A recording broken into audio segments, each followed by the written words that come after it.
Picture a person you have never met. Ordinary shoes, ordinary street. She is walking from the car to the kitchen door with 2 bags of groceries, one in each hand, the thin plastic handles cutting little white lines into her fingers. She is not thinking about anything important. Maybe there are eggs in there, a carton of milk, some cans that are heavier than they looked in the store. Her arms are getting tired. She shifts her grip. She keeps walking. That is all. Nothing is happening. It is the most boring thing in the world. And I am here to tell you that in that boring little moment, in the squeeze of those fingers around those handles, there is hiding one of the strangest and most reliable clues to how long that woman is going to live. Stranger than her cholesterol, stronger than the number the doctor reads off the cuff around her arm. Her hand, closing on a bag of groceries, is quietly broadcasting a signal about her whole future, and for a long time almost nobody was listening. Let me give you the thing that stopped me cold. There was a study, an enormous one, called PURE. That stands for Prospective Urban Rural Epidemiology, which is a mouthful, so forget the name. What matters is the size of the thing. They followed 139,691 adults. Not in one town, not in one country, in 17 countries spread across the whole spinning planet, rich places and poor places, cities and farms. And they measured something almost comically simple. They handed each person a little gadget, a dynamometer, which is just a device you squeeze as hard as you can, and it tells you how hard you squeezed. That is it. Squeeze the handle, write down the number. Then they waited, and they watched for a median of about 4 years to see who lived and who died. Here is what fell out of all that watching. For every 5 kilograms of grip strength a person was missing, their risk of dying from any cause at all went up by about 16%. Their risk of dying from heart trouble went up about 17%. 5 kilograms. That is roughly the weight of, a full bag of groceries. And the part that made me sit up, the part I want you to hold on to like it is burning your hand, is this. That squeeze predicted death better than the blood pressure cuff did. Better than systolic blood pressure, the number we have all been trained to fear, the number the nurse writes down with a serious face. The grip beat the cuff. Now stop and feel how peculiar that is. We have built entire industries around the blood pressure cuff. It has tubes and a bulb and a dial. It looks like medicine. It sits in a room that smells like medicine. And a cheap little handle you squeeze, the same motion you use to open a stubborn jar of pickles, carried more news about your fate than the machine did. Nobody in that study could fully explain it. They found it. They wrote it down. They said in effect, well, would you look at that? But why should the hand know something the heart's own pressure does not? That is the puzzle. And I do not like leaving a puzzle like that alone. So let us do what we always do with a good mystery. Let us not accept the first easy answer. Let us go digging. The first thing that bothers me, the thing that makes me suspicious right away, is why medicine walked past us for so long. Think about what happens when you go to the doctor. Somebody wraps a cuff on your arm. Somebody draws your blood and sends it off to a laboratory to count the little fats and sugars swimming in it. Somebody asks you to step on a scale. All of these are indirect. They are peeking at one gauge on a very complicated engine and trying to guess how the whole car is running. The blood pressure tells you about the plumbing. The cholesterol panel tells you about what is dissolved in the fluid. Each one is a keyhole, and you are trying to see a whole room through a keyhole. Meanwhile, the thing nobody thought to measure carefully was the person actually doing something, lifting, holding, carrying.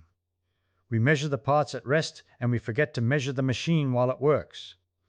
It is a little bit like judging a piano only by tuning it and never once asking somebody to play it. You can have a perfectly tuned piano that nobody can get a tune out of, and you can have a beat-up old upright that sings.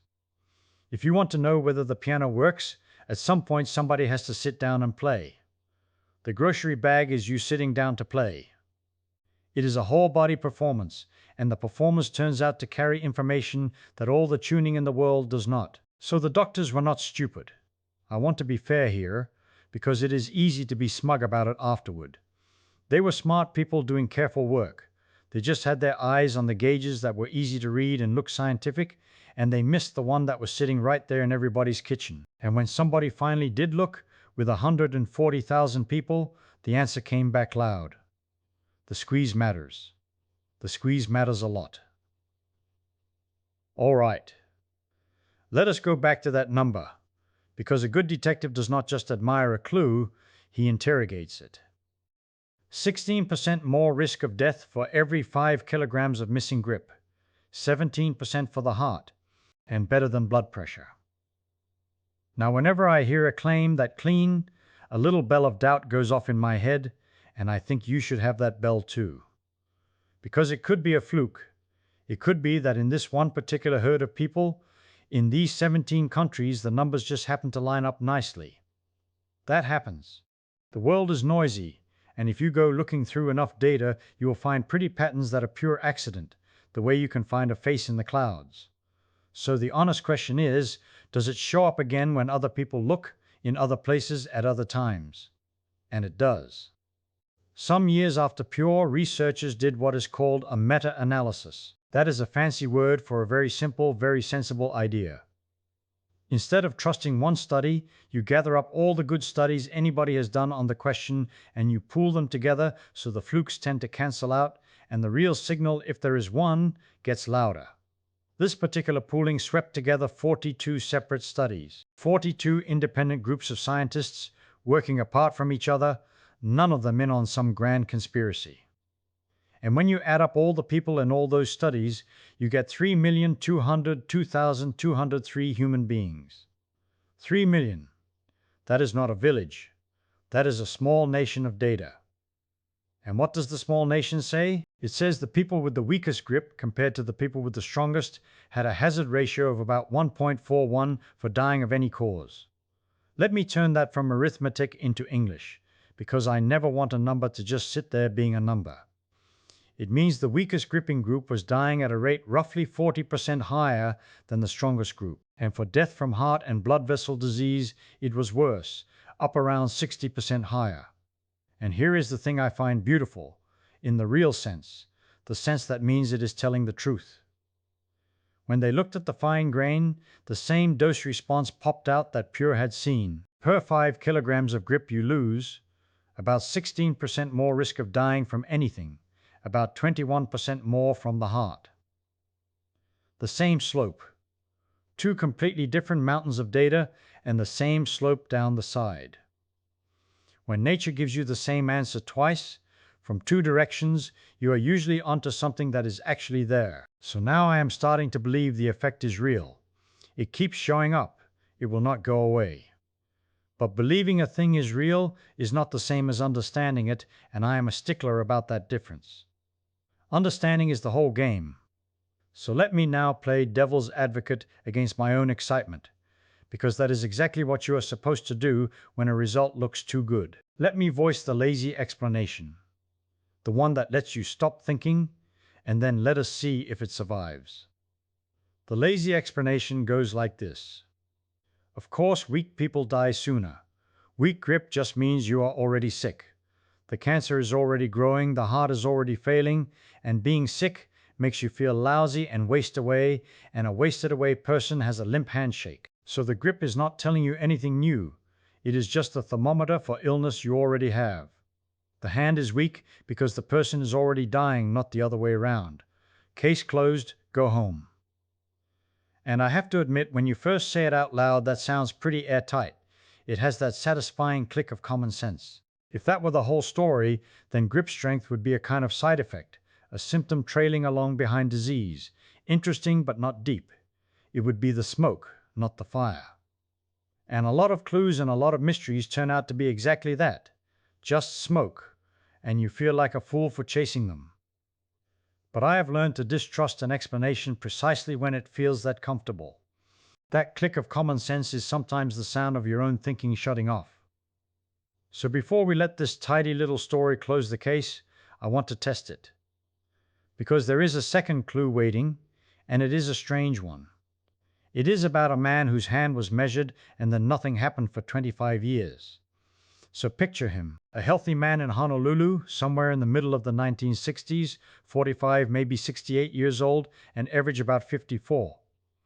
He feels fine. He is not sick. Nobody is worried about him. And a researcher comes along and asks him to squeeze the device as hard as he can. That is all. Just squeeze. They write the number down. 6,089 men do this, one after another. And then the world just goes on. The seasons turn. A quarter of a century rolls by. 25 years. Children grow up and have children of their own. And in the early 1990s, the researchers go back and find these same men, now old, and they ask a simple thing. Can you still walk at a decent clip? Can you get across the room? And here is the piece that made me sit up straight.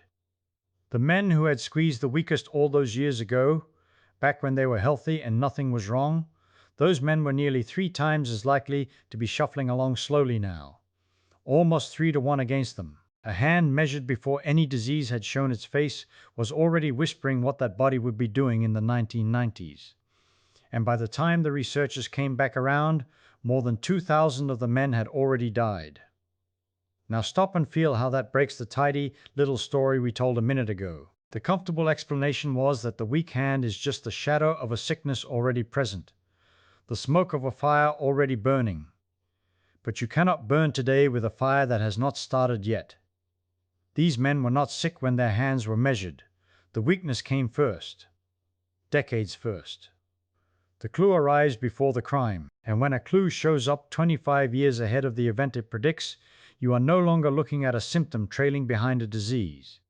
You are looking at something closer to a cause, or at the very least, a deep and early reading of the machine itself. The smoke, it turns out, was rising before anyone had lit a match. So the lazy answer is dead, and good riddance. But killing a bad explanation does not hand you the right one. It just clears the room. And now I am more puzzled than when I started. Because if this is really about muscle wearing out, about the heart or the arteries, then I have a problem I cannot shake, and I want to sit inside that problem with you for a moment, because it is genuinely strange. Go up to the cold north of Norway, almost 7,000 people, aged 50 to 80, more than half of them women, and the researchers follow them not for 4 years, not for 25, but for 17 years straight. More than 2,000 of them die over that stretch. And when they look at grip strength, they find the pattern you would now expect. A weaker hand means a higher chance of dying, and a higher chance of dying from the heart. Fine. That fits muscle. That fits circulation. But then they sort the deaths by cause, and they find something I cannot explain with muscle alone. The weak-handed were far more likely to die from what they coldly file under external causes. Accidents. Falls. A tumble down a staircase. A car that did not stop in time. And the effect there was bigger than for the heart. Now think about what that means. A blocked artery, all right, muscle and blood, I can draw you a picture of that. But a fall on the ice? A car crash? Your grip strength does not reach out and shove you down the stairs. It does not sit behind the wheel. So why on earth would the strength of your hand measured years earlier predict the way you die by accident? That is the kind of question that keeps you up at night. And I mean that as a compliment to the question. Because when a single number predicts things that seem to have nothing to do with each other, a heart attack over here and a fall over there, it is telling you that the number is not really about hands at all. It is about something underneath all of them. Something wider. Hold on to that thread. We are going to pull it in a minute, and the whole thing is going to unravel in the best possible way. But first I owe you a second suspect. Because I have been sloppy. I have been letting you assume this is about arm strength. Big forearms, strong hands, the man who can crush a walnut, and I want to poke that, because it is a lazier idea than it looks. Let me take you out to the parking lot with your groceries, because the physics right there is prettier than anyone tells you. You have got 2 bags. Suppose you sling both of them into one hand, because you are stubborn and you do not want to make 2 trips. Nobody wants to make 2 trips. Now walk. What do you feel? You feel yourself leaning. Your whole body tips away from the load, and to keep from falling over sideways, a slab of muscle running down the far side of your spine has to clench and haul, dragging your ribs back over your hips, fighting you the entire way to the door. One heavy bag in one hand twists your spine far more violently than the same weight would if you split it, half in each hand. Same number of pounds, completely different demand on the body. Because when the load hangs off one side, deep muscles along the opposite side of your trunk, wrapping around from your back to your flank, have to fire hard just to keep your pelvis from dumping and your spine from folding like a bent straw. Two balanced bags cancel each other out. One lonely bag declares war on your whole midline. So already the walk from the car is not an arm test. It is a test of the scaffolding that holds you upright. It is a test of the deep muscles most people never think about until they seize up. And that should make you suspicious all over again. Because if carrying groceries were merely arm strength, the balance of the load would not matter. But it matters enormously. The body knows the difference. The body always knows. And now let me tell you where the walk actually falls apart, because this is the detail that finally cracked the case open for me. You are carrying the bags. Where do you fail first? Not the legs. The legs are enormous engines, they can march you for miles. Not the lungs, not really, not on a 90-second stroll. No, it is the fingers. It is the hand. The forearm starts to burn and the grip starts to slither open, one finger at a time, and you find yourself hitching the bags up, re-gripping, hurrying those last few steps to the counter before the whole thing spills. The hand quits first. Every time. Why should that be? Because carrying is a peculiar kind of work. Most of what your muscles do is move. Push, pull, lift, swing, let go. But a carry is a hold. The hand clamps and does not release, second after second after second, a sustained clench with no rest built into it, and that unbroken holding is a punishment the hand almost never faces in ordinary life. So the grip is the weak link. And a weak link is a wonderful thing for a detective, because the weak link is where you hear the first crack. The hand is the part of the whole chain that complains earliest and loudest. It is the canary. Long before the legs give out, long before the heart is in trouble, the canary in that cage has already stopped singing. And there it is. Do you feel the pieces turning to face the same direction? A number that predicts your heart and your falls and your walking speed a quarter century out and fails first in your fingers. It cannot be about hands. It was never about hands.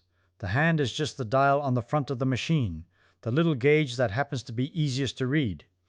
And behind that gauge sits the entire apparatus of you. Every muscle, every nerve that fires it, every artery that feeds it, all wired together into one system that rises and holds and eventually quietly declines. Because here is the thing nobody feels happening. Starting somewhere around 30 years of age, you begin to lose muscle. Not dramatically, not painfully. Something like 3 to 8% of it slips away every decade, and after 60 it goes faster. Run the tape from your 20s to your 80s, and you can shed nearly a third of the muscle you once had, and I promise you there is no single morning where you wake and notice it gone. It is a tide going out so slowly you never see the water move. You feel exactly the same, day to day to day. You feel fine. And that feeling of fine is the most dangerous instrument in the whole story, because it is broken, and it never tells you it is broken. That is the quiet erosion. And the reason the grip test is so uncanny, the reason a fistful of grocery bags can outpredict the machine wrapped around your arm at the doctor's office, is that squeezing hard is a live reading of that entire fading system, taken all at once. It samples the muscle you have left, and the nerves still willing to fire it, and the circulation still feeding it, and the will still driving it, and it hands you back a single honest number. Not a symptom of one disease, a readout of the whole organism.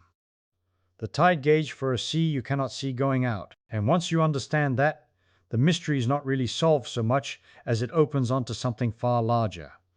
Something about what it means to measure a living thing honestly, which is exactly where I want to take you next. And here is where the story stops being about strangers in a spreadsheet and turns personal, because I know something about physical systems that fail, and I have watched one fail from the inside. In October of 1979, they found a tumor in me, a myxoid liposarcoma, and by the time they got it out, it had grown to something like 6 pounds, and it had already destroyed my left kidney. 6 pounds. That is 2 grocery bags of the kind we have been carrying this whole time, only this one was growing quietly inside a man who felt, most days, perfectly fine.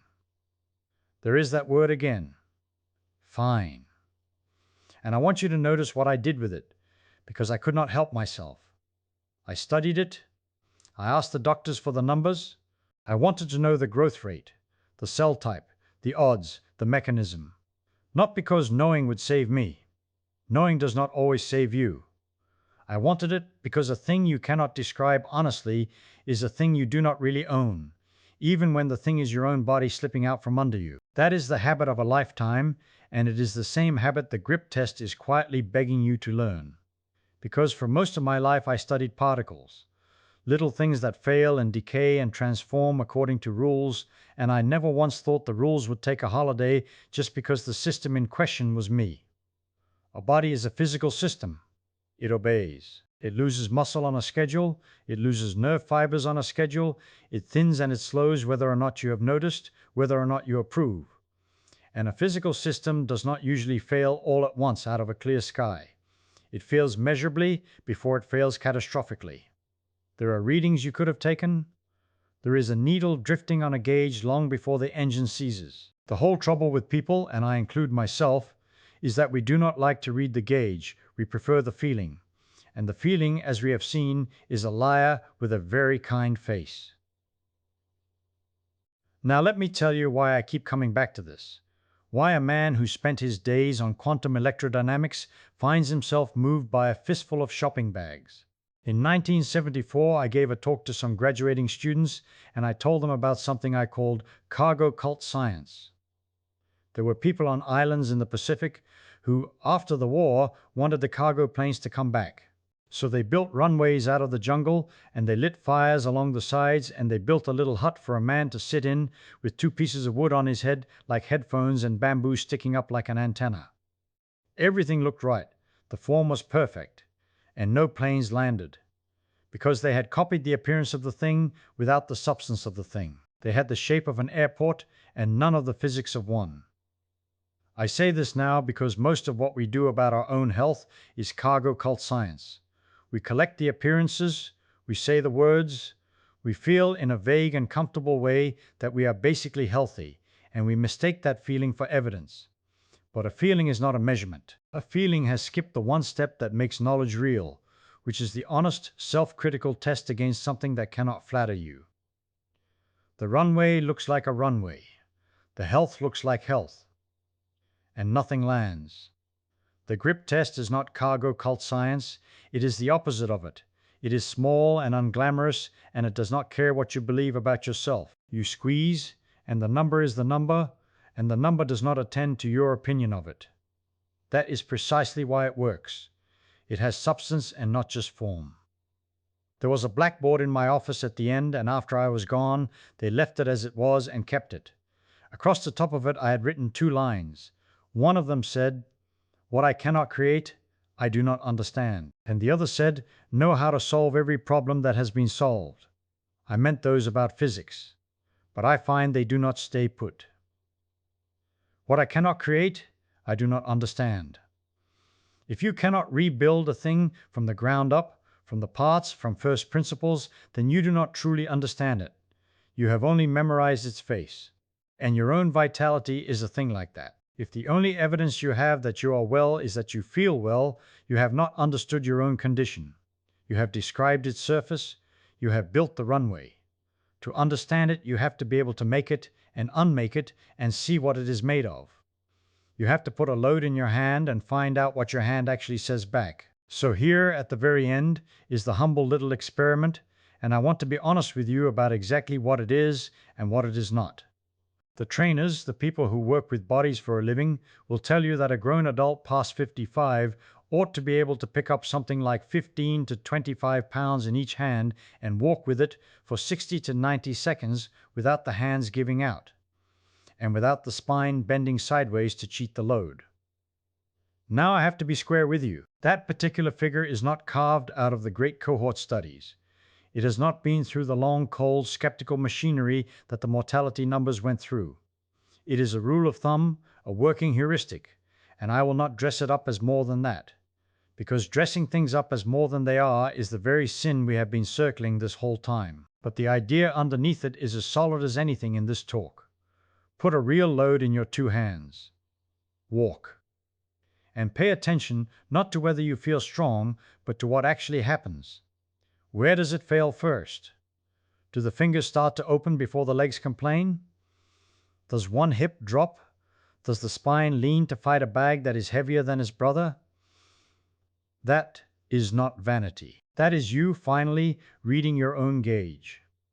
And notice what a strange and marvelous instrument you turn out to be. In that one plain act, you are testing the muscle you have managed to keep, and the nerve still willing to command it, and the heart and the vessel still pushing blood out to the far end of you, and the balance and the stubbornness, the plain animal will to hold on and not put the thing down. All of it, sampled at once, reported as one honest number. There is no cuff for that. There is no panel of blood that catches all of it together. Just a person, and a weight, and the truth. I began by telling you that a bag of groceries can outpredict the machine on your arm, and I hope by now the mystery has quietly turned itself inside out, so that the strangeness is not that the bag knows so much, but that we ever expected it to know so little. It was never really about the groceries. It was about whether you are willing to measure the one system you can never trade in honestly before it insists on measuring itself.